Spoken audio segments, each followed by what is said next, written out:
Dans le cadre de vos cours de biologie, il vous sera utile de présenter graphiquement les notions lues ou vues en classe sous forme de liens logiques entre elles. Nous vous présentons donc une toute première capsule sur le réseau de concepts ou carte conceptuelle. Cette première capsule est essentiellement théorique afin de vous enseigner les rudiments de la création d'une carte conceptuelle. Au cours des prochaines capsules, vous aurez l'occasion de vous exercer à schématiser. Pour cette première présentation, nous avons pris soin de vous présenter les notions de cette capsule sous forme de schéma de concept. Tout d'abord, regardons le schéma présenté.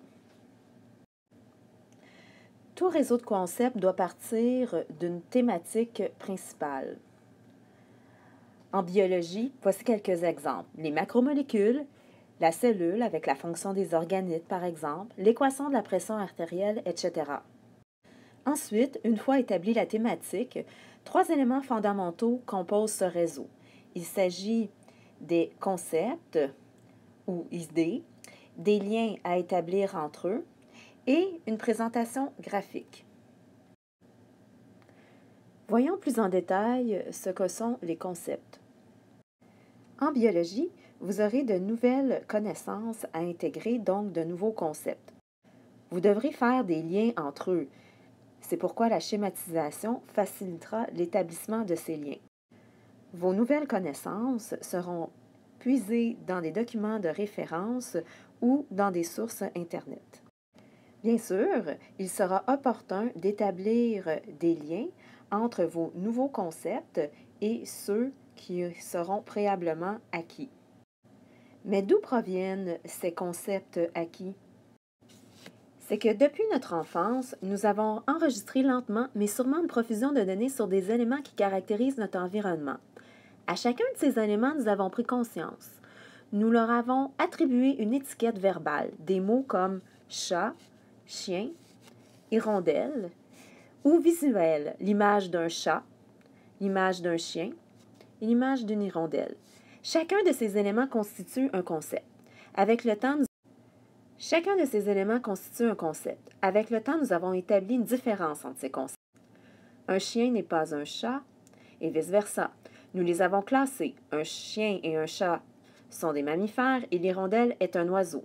Nous avons même établi des liens émotifs ou moraux très personnels selon nos propres expériences. Chien égale peur ou chien égale ami.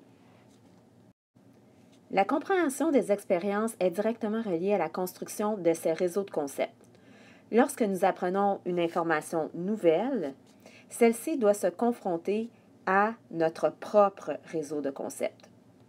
Il se peut que cette nouvelle information doive être mémorisée et ajoutée au réseau comme nouveau concept, mais il se peut aussi que cette nouvelle information nous oblige plutôt à établir de nouveaux liens entre deux concepts déjà présents. Si nous nous limitons uniquement à la mémorisation, il n'y aura pas d'organisation de réseau de concepts et de liens logiques entre eux. Les informations se perdent littéralement et c'est l'oubli.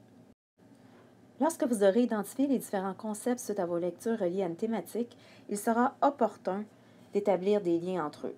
Cette démarche logique facilitera vos apprentissages et donnera un sens et une cohérence aux nouvelles informations à intégrer.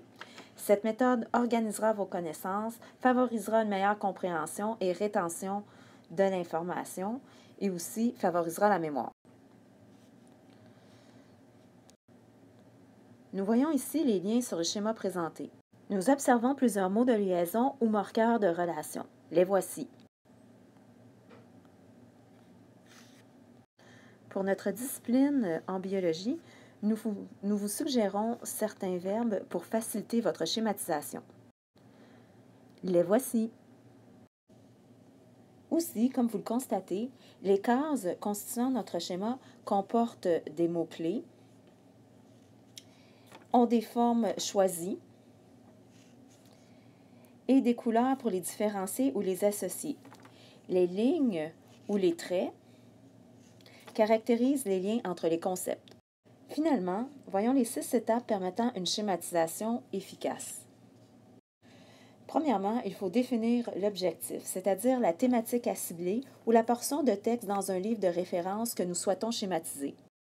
Ensuite, nous vous proposons d'identifier les concepts centraux ou primaire, soit par le titre d'un paragraphe, et aussi les concepts secondaires, soit des sous-titres ou des éléments du texte. Puis, il faut ordonner les concepts en gardant en tête qu'un schéma se lit de haut en bas. Il faudra déceler ceux qui sont pertinents, c'est-à-dire reliés à la thématique, et éviter les concepts redondants. D'ailleurs, il se peut que vous en laissiez tomber avec le temps. Ensuite, il faut réfléchir aux concepts qui sont similaires, c'est-à-dire de même niveau et qui seront présentés sur une ligne horizontale. Par exemple, ça pourrait être en biologie le type de macromolécule. Dans ce cas-ci, dans ce schéma, nous avons mis les différentes étapes et ce sont des concepts du même niveau d'importance. C'est pourquoi nous vous les avons présentés ainsi dans notre schématisation. Par la suite, il faudra créer des liens entre les différents concepts, donc réfléchir au vocabulaire approprié et aux différents marqueurs de relation entre eux. La prochaine étape est la schématisation. Je vous indique que cela nécessitera plusieurs brouillons. N'oubliez pas de penser à votre arborescence. Finalement, pensons à notre liste de vérification. C'est-à-dire, évaluons notre schéma.